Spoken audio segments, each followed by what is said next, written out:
गर्मी के दिनों में दोपहरी को बेतवा नदी के तट पर सन्नाटा पसरा हुआ था।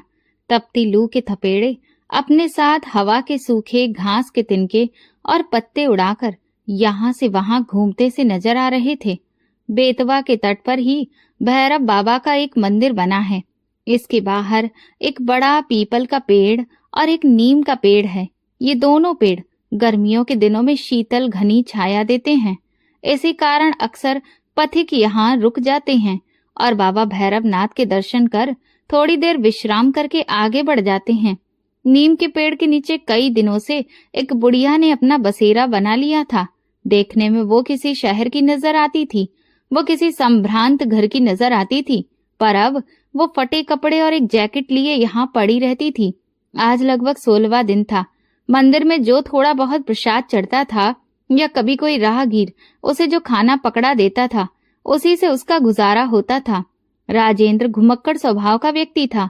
वो अकेला ही मोटरसाइकिल उठाकर तपती लू में भी यहाँ से वहां प्राकृतिक नजारों का आनंद लेने के लिए घूमता रहता था। राजेंद्र के मम्मी पापा रोड एक्सीडेंट में मारे गए थे। उन दिनों राजेंद्र MBA फाइनल ईयर का स्टूडेंट था। अब राजेंद्र के आगे पीछे कोई नहीं था। इसी कारण थोड़ा स्वच्छंद प्रवृत्ति का होने के कारण वो प्राकृतिक दृश्यों का आनंद लेता, यहाँ से वहां घूमता रहता था। राजेंद्र का MBA फाइनल ईयर के दौरान ही नौकरी के लिए प्लेसमेंट में सिलेक्शन हो चुका था और वो अब एक मल्टीनेशनल कंपनी में मैनेजर के पद पर कार्यरत था। सप्ताहांत छुट्टी के शनिवार और इतवार को वो अपने दोस्तों और रिश्तेदारों के साथ यहाँ वहां घूमने में बिता देता था। आज वो उदयगिरी की गुफाएं देखने के लिए विदिशा अकेला ही निकल पड़ा। इतनी लंबी मोटरसाइकिल की ड्राइविंग उसके लिए एक आनंददायक यात्रा थी, कष्टदायक नहीं। भैरवनाथ के मंदिर पर आकर वो आसपास के दृश्यों को देखने लगा। तभी उसकी नजर नीम के नीचे पेड़ के नीचे बैठी बुढ़िया पर पड़ी। बुढ़िया के चेहरे में उसे एक अजीब सा आकर्षण और स्नेह नजर आया। शायद उसका मन हर बूढ़ी स्त्री में अपनी दादी को ही खोजता था। वो बड़ी स्नेह से उस बुढ़िया को देख रहा था। उसने बुढ़िया से कहा, अम्मा कुछ खाओगी? लो, मेरे पास बिस्किट का पैकेट है, अपना बिस्किट खाते हैं। बुढ़िया ने उसकी ओर देखते हुए अपना हाथ आगे बढ़ा दिया। राजेंद्र ने आधे बिस्किट बुढ़िया के हाथ में रखे और आधा पैकेट अपने हाथ में लेकर बिस्किट खाने लगा। खाते खाते उसने पूछा, अम्मा आप कहाँ रहती हैं और इस पेड़ के नीचे कैसे बैठी हुई हैं? बुढ़िया ने ठंडी सांस लेते हुए कहा, बेटा अब तो ये पेड़ ही मेरा घर है। हाँ, पहले जरूर मैं मथुरा में रहती थी। वहां मेरा अपना एक शानदार बंगला है। मेरे पति के स्वर्गवास के बाद 1 साल तक तो सब ठीक चला, पर धीरे धीरे मैं अपनी बहू की आंख का कांटा बन गई। एक रोज मेरा बेटा मुझसे बोला, अम्मा चलो हम लोग कुछ तीर्थ स्थलों पर दर्शन करने जा रहे हैं। हम लोग ट्रेन से विदिशा में उतरे और मेरा बेटा मुझे इस मंदिर के किनारे बिठाकर ये कहकर चला गया कि अम्मा मैं कुछ जरूरी काम से जा रहा हूँ और 2 घंटे में आ जाऊंगा। आज 16 दिन हो गए मुझे प्रतीक्षा करते करते, पर ना तो बेटा आया और ना ही उसकी कोई खबर। तब मुझे लगा कि उसकी पत्नी मुझे बिल्कुल भी पसंद नहीं करती थी। शायद इसलिए मेरा बेटा मुझे यहाँ भगवान भैरवनाथ की शरण में छोड़कर चला गया। ये कहते हुए बुढ़िया की आंखें डबडबा आईं। राजेंद्र के मन में उसकी स्वर्गवासी दादी और उसकी माँ दोनों एक साथ उतर आई और राजेंद्र की आंखों में आंसू की 2 बूंदें छलक पड़ी। राजेंद्र माता पिता की मृत्यु के बाद घर पर एकदम अकेला हो गया था। उसे माता पिता के बिना घर खाने को दौड़ता था, इसीलिए वो घर में कम ही रहता और अपना दुख दर्द घूम कर कम करने की कोशिश करता रहता। उसने बुढ़िया से पूछा, अम्मा क्या आप मेरे साथ मेरे घर चलोगी? बुढ़िया ने कहा, बेटा जब मेरा अपना खून अपना बेटा जिसे 9 महीने अपनी कोख में रखा, जब वो ही मुझे नहीं रख सका तो तू मुझे अपने घर ले जाकर क्या करेगा? रहने दे बेटा, मुझ पर दया मत कर। मैं यहीं भगवान भैरवनाथ की शरण में अपने जीवन के शेष दिन गुजार लूंगी। राजेंद्र ने कहा, अम्मा मेरे माता पिता रोड एक्सीडेंट में स्वर्गवासी हो गए हैं और अब मेरे घर में मेरे अलावा और कोई नहीं है। आपकी शक्ल और बोलने का ढंग मेरी दादी से बहुत मिलता है। यदि आप मेरे साथ रहेंगी तो मेरे लिए कोई दिक्कत नहीं होगी, उल्टा मुझे एक सहारा ही मिल जाएगा। घर आने पर कम से कम देखने के लिए एक सूरत नजर आएगी। आपसे अगर बन सके तो मेरे लिए आप खाना बना दिया करना और घर देख लिया करना। आपको रहने को घर मिल जाएगा और मेरे लिए मेरी माँ और दादी की एक छाया। अम्मा ने कहा, बेटा ये तुम्हें 2 मिनट का मोह हो रहा है। 1-2 दिन में मैं तुम्हें बोझ लगने लगूंगी और फिर तुम मुझे निकाल दोगे। ना बाबा ना, मैं यहीं भली हूँ, भगवान भैरवनाथ की शरण में। किसी को अपने माँ बाप बोझ लगते हैं और दुनिया में कुछ लोग ऐसे भी हैं जिनके सिर से माँ बाप का साया हट जाता है। मुझे मेरी दादी बहुत प्यार करती थी और मेरे पापा मम्मी भी मेरी दादी को बहुत प्यार करते थे। आज मेरे घर में कोई नहीं है। मुझे मेरी मम्मी और दादी की बहुत याद आती है। मैं आप में अपनी दादी की ही छवि को देखता हूँ। मैं विश्वास दिलाता हूँ कि आप मुझे कभी भी बोझ नहीं लगेंगी। गहरी सांस लेते हुए राजेंद्र बोला। अम्मा का गला अवरुद्ध हो गया और उनकी आंखों में आंसू भर आए। वो कुछ ना बोल सकी। राजेंद्र ने अम्मा का हाथ पकड़ा और कहा, चलो अम्मा, शाम होने को है, अब घर चलते हैं। अम्मा ने अविश्वास से राजेंद्र की तरफ देखा। उसे लगा शायद भैरवनाथ ने ही राजेंद्र के मन में मेरे लिए ये संवेदना डाल दी है। राजेंद्र ने अम्मा को मोटरसाइकिल पर बिठाया और बिना उदयगिरी की गुफाएं देखे हुए ही वापस अपने घर चला आया। इस घटना को आज 6 माह हो चुके हैं। राजेंद्र अब नियमित तौर पर समय से घर आ जाता है। अम्मा जी खाना बनाकर उसके आने की प्रतीक्षा करती हैं और सोते समय उसके सिर पर स्नेह से हाथ रख देती हैं। सुबह राजेंद्र को उठने के पहले अम्मा जी भगवान की पूजा कर लेती हैं और राजेंद्र का नाश्ता और खाना बनाकर रख लेती हैं। अम्मा को यदि एक घर मिला है तो राजेंद्र को दादी और माँ का सच्चा प्यार। दोनों एक दूसरे को पाकर बहुत खुश थे। यही उन्हें बाबा भैरवनाथ की देन है। अब राजेंद्र की लाइफ ढंग से सेटल हो गई। राजेंद्र रात को काफी देर से सोया था। अब उसके ऑफिस जाने का समय हो गया था, पर अभी उसकी नींद पूरी नहीं हुई थी। अचानक राजेंद्र ने अपने माथे पर ठंडी उंगलियों का स्पर्श अनुभव किया। उसे लगा जैसे उसकी माँ आकर उसे दुलार कर जगा रही है। दोबारा ठंडी उंगलियों का स्पर्श जब उसके चेहरे पर उसने महसूस किया तो उसने आंखें खोल दी। उसने देखा बुढ़िया अम्मा पूजा करके आने के बाद अपने गीले और फूलों की खुशबू भरे हाथों से उसके माथे और बालों को सहला रही थी। राजेंद्र ने अम्मा का हाथ अपने हाथों में थाम लिया और उसे होठों से छूकर फिर से माथे से लगा लिया। उसके हाथ अपने आप अम्मा के पैरों को जा पहुंचे और अम्मा के हाथ अपने आप आशीर्वाद देने के लिए उसके सिर पर पहुंच गए। आंखें बंद कर और बुदबुदाकर अम्मा ने भगवान से कुछ प्रार्थना की। अम्मा बोली, बेटा उठो, ऑफिस जाने का समय हो गया। राजेंद्र बोला, अम्मा, मेरे दोस्तों ने मेरे साथ मिलकर एक छोटी सी फैक्ट्री डालने का निर्णय किया है। आज से ऑफिस तो नहीं जाएंगे, बस इस फैक्ट्री की शुरुआत करनी है। दोपहर को 10 बजे फैक्ट्री की पूजा आपके हाथों से होनी है। आप तैयार रहिएगा। बेटा, खुद का धंधा तो खुद का ही धंधा होता है। आज तुमने सही राह चुनी है। समय के साथ साथ यही छोटी फैक्ट्री ईश्वर की कृपा, आशीर्वाद और तुम्हारी मेहनत से एक बहुत बड़ी फैक्ट्री में बदल जाएगी, ऐसा मेरा विश्वास है। कहते हुए अम्मा की आंखों में आशा के नए दीप जल उठे। फैक्ट्री शुरू हुए मात्र 1 साल हुई है, पर फैक्ट्री की ग्रोथ उसके तैयार माल की अच्छी क्वालिटी के कारण और उससे जुड़े लोगों की मेहनत के कारण बहुत तेजी से हो रही है। राजेंद्र अब एक और नई फैक्ट्री शुरू करने का विचार कर रहा है। राजेंद्र दिनों दिन व्यस्त और व्यस्त होता जा रहा है। अम्मा ने उससे एक दिन कहा, बेटा, सिर्फ काम ही जीवन का उद्देश्य नहीं होता। तुम्हें काम के लिए भी एक सहारे की जरूरत है। क्यों ना किसी एक अच्छी सी लड़की से तुम्हारा ब्याह कर दिया जाए। हाँ माँ, जीवन की व्यस्तता में और भागम भाग में कभी ये सोचने का समय ही नहीं मिला। अब इस काम को भी फाइनल कर ही लिया जाए। राजेंद्र की निगाहों में तुरंत संगीता की तस्वीर उभर आई। संगीता उसके मामा की बेटी की सहेली थी, जो पढ़ाई पूरी करने के बाद उसी के शहर में शायद कहीं नौकरी कर रही थी। राजेंद्र से उसकी मुलाकात कभी कभार हो जाती थी। उसका स्वभाव और शालीनता राजेंद्र को बहुत अच्छा लगता था। अम्मा और राजेंद्र संगीता के घर गए और शादी का प्रस्ताव दिया। संगीता के पापा ने तुरंत हाँ कर दी और संगीता दुल्हन बनकर अगले महीने ही राजेंद्र के घर आ गई। राजेंद्र जितना प्यार अम्मा जी को करता था, संगीता अम्मा जी के गुणों से और उनके स्नेह से उससे कहीं ज्यादा प्रभावित थी। अम्मा जी ने इस घर में उसकी माँ का स्थान ले लिया। न जाने कैसे अम्मा जी उसके दिल की हर बात जान लेती थीं और उसकी हर चाहत उसके कहे बिना ही पूरी कर देती थीं। समय बीतता गया और राजेंद्र के घर में एक बेटा गीत और एक बेटी सरगम दो फूलों की तरह खुशियां बिखेरने लगे। हमारी अम्मा जी अब दादी बन गई थीं और अब उनकी मुख्य जिम्मेदारी राजेंद्र और संगीता नहीं अपितु गीत और सरगम हो गए। अम्मा जी का बिस्तर अब गीत और सरगम के कमरे में लग गया था। रात को सोने के पहले ढेरों ढेर कहानियां सुनाना और जागने के बाद एक बच्चा उनके गले से झूलता था तो सरगम पीठ पर झूलकर उन पर अपना बराबरी का अधिकार सा दिखाती रहती थी। बच्चों का दोपहर का खाना बिना दादी माँ के हो ये संभव ही नहीं था। यदि बच्चे मम्मी पापा के साथ बाजार जाते तो वो जिद करके दादी माँ को अवश्य अपने साथ ले जाते।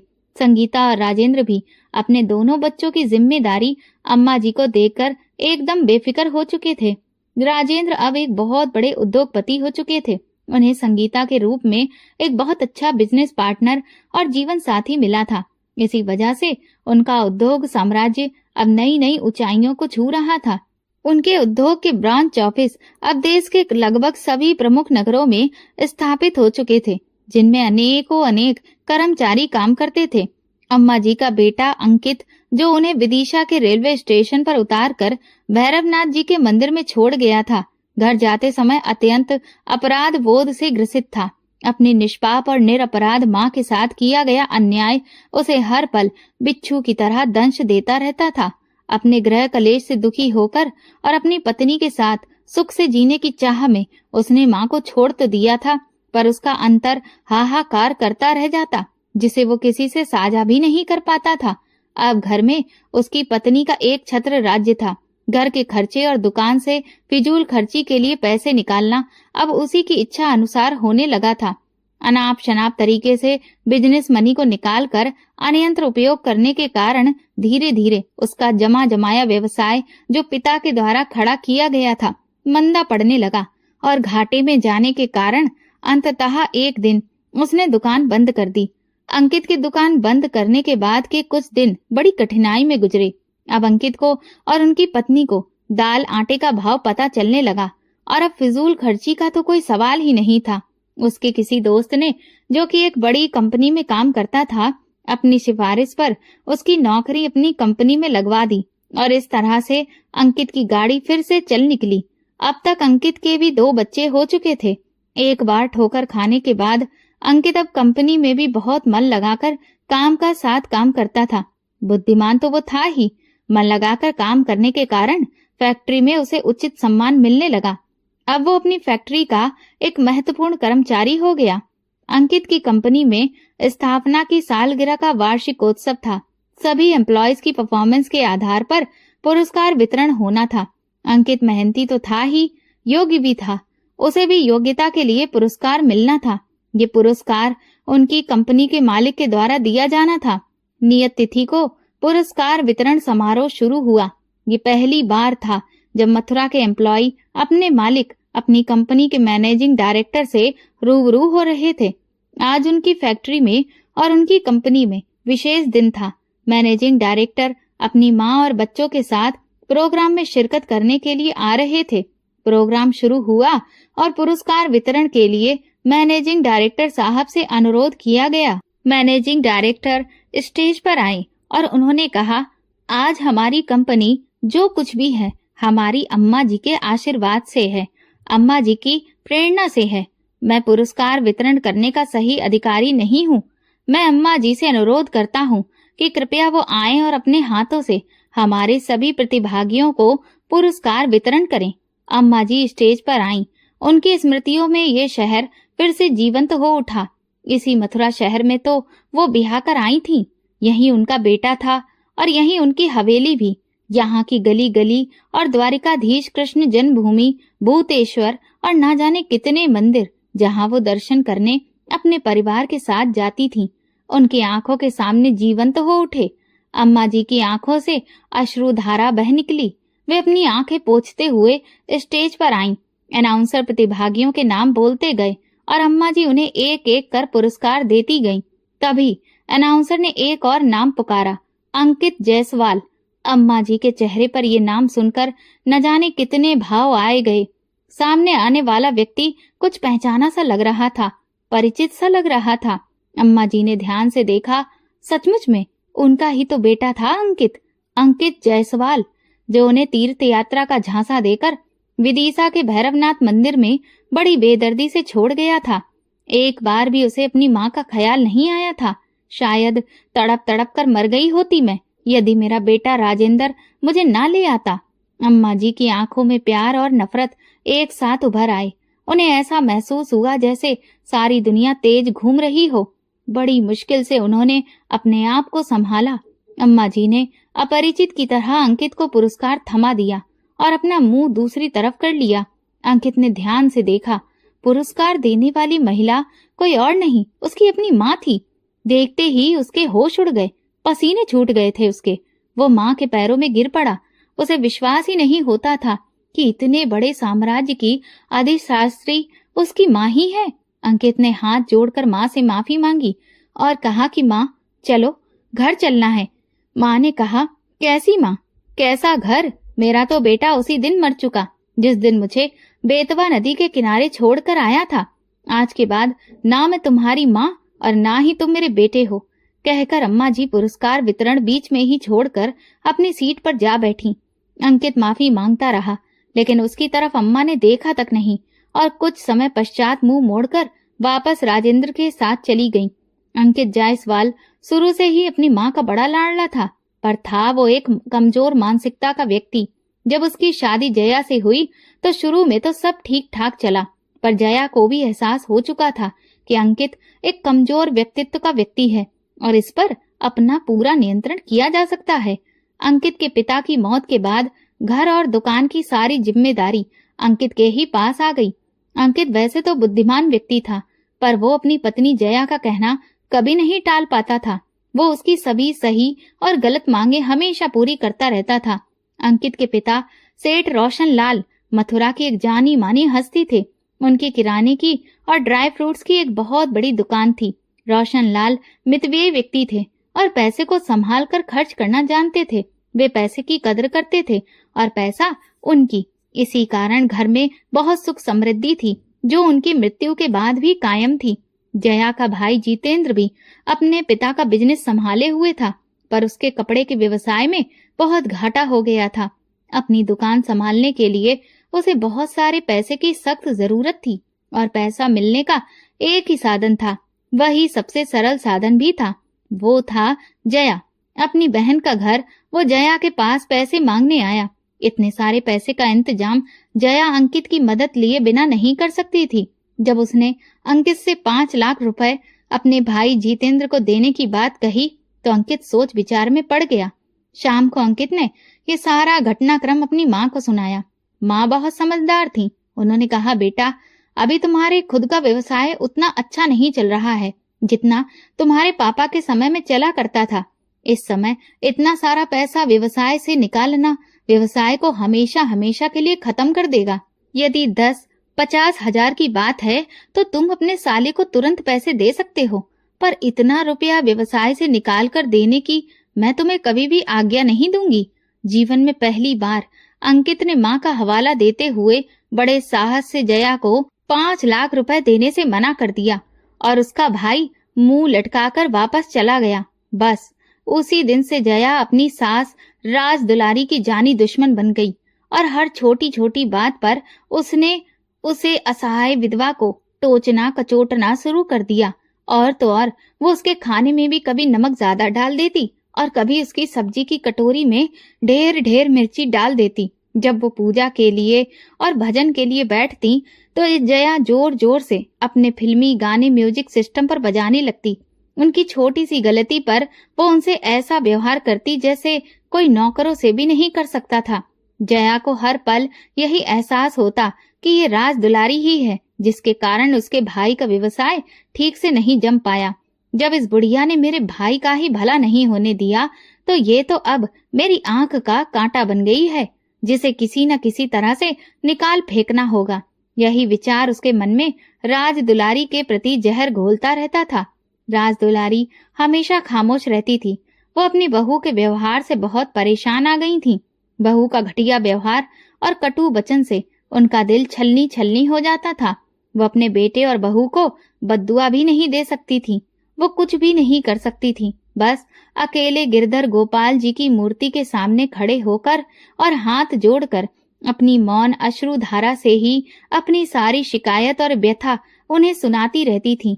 अंकित चाहकर भी अपनी माँ का पक्ष नहीं ले पाता था।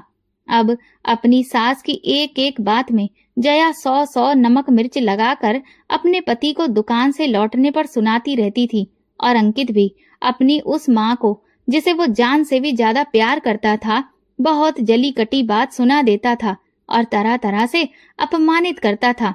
वो सोचता था कि शायद ऐसा करने से जया का गुस्सा कुछ कम हो जाए और घर में शांति बनी रहे। एक दिन जब राजदुलारी गैस पर कढ़ाई में सब्जी बना रही थी तो उन्हें चक्कर आने लगा। अनजाने में ही गैस पर बन रही उबलती सब्जी उनकी कलछी से छिटक कर वहीं पास में ही खड़ी जया के पेट पर आकर गिर गई। जया ने घर में महाभारत मचा दिया और बेचारी राजदुलारी अपनी अनजाने में हुई गलती पर क्षमा मांगती ही रह गई। वो गलती जो उनसे अनजाने में हो गई थी, जया की निगाह में क्षमा के योग्य थी ही नहीं। शाम को जब अंकित दुकान से घर आया तो जया ने बताया कि उसकी माँ अब उसकी जान की दुश्मन हो गई है और आज उन्होंने उबलती सब्जी उसके ऊपर फेंक कर मारी। उनको वो कल को उसे जहर देकर भी मार सकती है। अब इस घर में या तो मैं रहूंगी या फिर आपकी माँ। ये कहकर कैकई की तरह अपने पति का हाथ झटक कर जया अपने कमरे में बंद होकर बैठ गई। अंततः कमजोर मानसिकता वाले अंकित के सामने एक ही रास्ता बचकर रह गया था। वो था अपनी माँ का परित्याग। यदि वो अपनी माँ को वृद्ध आश्रम में छोड़ता है तो उसे समाज की जग हंसाई का भय था। इसलिए उसने तीर्थ यात्रा जाने की बात अपनी माँ से की और माँ को विदिशा स्टेशन के पास बाबा भैरवनाथ के मंदिर में छोड़कर चला आया। माँ को इस तरह असहाय छोड़कर आने के बाद अंकित एकदम बेसहारा हो गया और उसका मन उसे हर पल इस अपराध के लिए कचोटता रहता। अब जया पैसे खर्च करने के लिए पूरे तरीके से स्वतंत्र थी। उसने अंकित पर दबाव बनाकर छल से और प्यार से 5 लाख रुपए की पूंजी व्यवसाय से निकालकर अपने भाई जितेंद्र को दिलवा दी। उन दिनों इतनी पूंजी किसी व्यवसाय के लिए एक बहुत बड़ी पूंजी हुआ करती थी। इतनी पूंजी निकलने के बाद अंकित के व्यवसाय की गति धीमी और धीमी होती चली गई और धीरे धीरे अंकित को घाटा उठाने के कारण अपनी दुकान बंद करनी पड़ी। घर में 2-2 बच्चों का बोझ और नाकारा पत्नी, अंकित का जीना दुश्वार हो गया। गरीबी के उन दिनों में उसके किसी परिचित ने उसे एक फैक्ट्री में काम दिलाया और इसी फैक्ट्री में जब उसे अपनी माँ के हाथ से पुरस्कार मिला तो वो बहुत चकरा गया। माँ के द्वारा उसकी घोर उपेक्षा उसे अपनी अक्षम्य करनी का एहसास दिला गई और वो घाव जो उसने माँ को त्रास देकर अपने मन में बनाया था, अब इस चोट से नासूर बन गया। वो अपने दुख को ना तो अपनी पत्नी से साझा कर सकता था और ना ही दोस्तों से, क्योंकि कोई भी दोस्त ऐसे किसी दुष्ट पुत्र को इतनी गंदी हरकत करने पर पसंद नहीं कर सकता। वो इतवार का दिन था, उसके ऑफिस की छुट्टी थी। अंकित अपनी पत्नी के साथ स्कूटर से राधा गोपाल जी की पहाड़ी स्थित मंदिर पर दर्शन के लिए गया। जैसे ही वो भगवान की मूर्ति के सामने हाथ जोड़कर और आंखें बंद कर प्रार्थना करने लगा तो उसे ऐसा लगा जैसे भगवान भी कुटिल दृष्टि से उसके द्वारा किए गए भयानक पाप के लिए हंस रहे हों। घबराकर उसने आंखें खोल ली। मंदिर से घर की ओर स्कूटर से लौट रहे अंकित की मानसिक स्थिति अपराध बोध से और अपने खुद के द्वारा किए गए अपनी माँ को असहाय छोड़ने के कुकर्म से इतनी व्यथित हो गई कि उसे सामने से आता हुआ ट्रक भी दिखाई नहीं दिया। तेज धड़ाके के साथ स्कूटर ट्रक से टकराया और जया और अंकित दूर तक ट्रक में उलझे स्कूटर के साथ घिसटते चले गए। अंत में ट्रक का पहिया अंकित के सिर के ऊपर से होता हुआ गुजर गया और उसके सिर का कचूमर निकल गया तथा जया का एक हाथ और एक पैर पहिए के नीचे दबकर हमेशा के लिए शरीर से अलग हो गए। जब होश आया तो जया दहाड़े मार मार कर रोने लगी। घर पर दोनों बच्चों की देख रेख के लिए अब कोई भी नहीं था। जया के मायके से उसका भाई जितेंद्र आया तो सही, पर उसे लगा कि ऐसी स्थिति में अभी हाल ही में उसे उधारी के लिए हुए पैसे वापस करने होंगे। ये सोचकर वो ये एक दिन अपनी बहन के पास रहकर और बहाना बनाकर घर वापस लौट गया। अंकित के दोस्त भूषण ने, जो उसके साथ फैक्ट्री में काम करता था, सारे घटनाक्रम की जानकारी मैनेजर को दी। मैनेजर ने फोन से पूरी जानकारी अपने मालिक और डायरेक्टर राजेंद्र को दे दी। जब राजेंद्र फोन पर मैनेजर से बात कर रहा था तो राजदुलारी वहीं टेबल पर बैठकर उसके साथ नाश्ता कर रही थी। अंकित जायसवाल का नाम सुनकर उनके कान खड़े हो गए और उन्होंने राजेंद्र से पूछा, क्या हुआ बेटा? राजेंद्र ने कहा, कोई अंकित जायसवाल नाम का व्यक्ति जो उसकी फैक्ट्री में काम करता था और जो आपसे पुरस्कार भी ले चुका था, आज अचानक एक्सीडेंट में मर गया है। अम्मा के हाथ से मुंह में जाता हुआ कौर छूटकर नीचे गिर गया और उनकी आंखों से अपने बेटे की मौत का सुनकर अश्रुधारा बह निकली। कुछ क्षण मौन रहकर उन्होंने राजेंद्र को बताया कि अंकित उनका वही इकलौता बेटा था जो उन्हें विदिशा के मंदिर में छोड़कर चला गया था। राजेंद्र के मुंह पर अंकित के लिए घृणा के भाव उभर आए। वो बोला, जैसी करनी वैसी भरनी। जो अपनी माँ का ही नहीं हो सका था, उसके लिए यही सजा भगवान के उपयुक्त समझी। माँ कुछ देर तक खामोश रही, फिर अचानक ही उनके चेहरे पर दृढ़ निश्चय उभर आया। राजदुलारी ने कहा, बेटा, मुझे कुछ दिनों तक के लिए वापस मथुरा जाना है। अंकित का अंतिम संस्कार भी करना है और अनाथ हुए बच्चों को भी देखना है। मैं जब समय मिलेगा तो दोबारा तुम्हारे पास आ जाऊंगी। मेरे जाने का इंतजाम कर दो। इतना सुनकर राजेंद्र की पत्नी रुपयों से भरा हुआ एक छोटा सा बैग लेकर आई और अम्मा के हाथ में देते हुए बोली, माँ, ये थोड़े से पैसे हैं, रख लीजिए, आपको वहाँ काम आएंगे। आंखों में आंसू भरी अम्मा ने स्नेह से बहू के सर पर हाथ फेरते हुए कहा, बेटी, मैं अभी ये पैसे तुमसे नहीं ले सकती। तुम्हारा प्यार और स्नेह ये मेरे लिए सबसे बड़ी पूंजी है। तुम लोगों ने मुझ बेसहारा को आश्रय दिया, यही बहुत है। मैं तुम पर और बोझ नहीं बनूंगी। राजेंद्र ने पैसों से भरा हुआ वो बैग माँ के सामान में जबरदस्ती रख दिया और कहा, कोई माँ अपने बेटों पर कैसे बोझ हो सकती है? यदि आप ये पैसे लेकर नहीं जाएंगी तो मुझे लगेगा कि शायद मुझसे कोई बड़ा अपराध हो गया है, जिसका दंड आप मुझे दे रही हैं। चुपचाप पैसे रख लो माँ, नहीं तो मैं रो पड़ूंगा। अम्मा की आंखों में आंसू भरे हुए अपना सामान लेकर कार में बैठ गईं और कार उसे लेकर अपने घर मथुरा की ओर चल पड़ी। अम्मा जी की गाड़ी ग्वालियर पार कर चुकी थी। मथुरा अभी भी 4 घंटे का रास्ता था।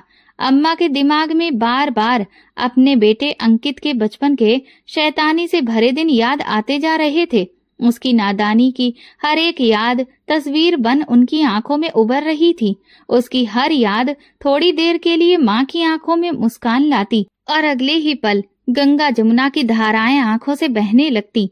जब वो घर पहुंची तो अपने घर के दरवाजे को देखकर उनकी आंखें डबडबा आईं। उन्हें ऐसा लगा जैसे उनके पति सेठ रोशन लाल दरवाजा खोलकर खड़े हो जाएंगे या फिर उनका बेटा अंकित माँ माँ पुकारते हुए चला आएगा।